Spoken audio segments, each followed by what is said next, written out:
বাংলাদেশে ইসলাম ধর্ম ও বিশ্বের মুসলমানদের নিয়ে কটূক্তি করার পর মুচলেকা দিয়ে ক্ষমা চেয়েছে কুমিল্লা জেলা বুড়িচং উপজেলার ২ নং বাকশিমুল ইউনিয়নের বাকশিমুল গ্রামের পরিমল শঙ্করের ছেলে জয় শঙ্কর গত এপ্রিল মাসের ২৭ তারিখ সামাজিক যোগাযোগ মাধ্যম ফেসবুকে একটি স্ট্যাটাস এ লিখেন বিশ্বের মুসলমানদেরকে গাজার মুসলমানদের মতন করা উচিত।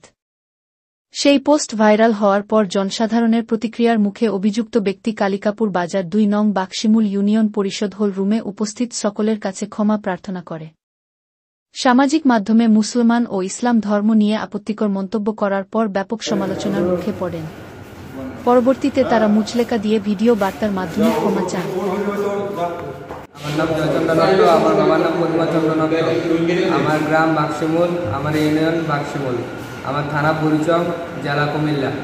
আমি গত ১০-১২ দিন আগে গাজার মতো পুরো পাকিস্তানকে দেখতে চাই এরকম একটা পোস্ট করেছিলাম, যা আমার অন্যায় হয়েছে।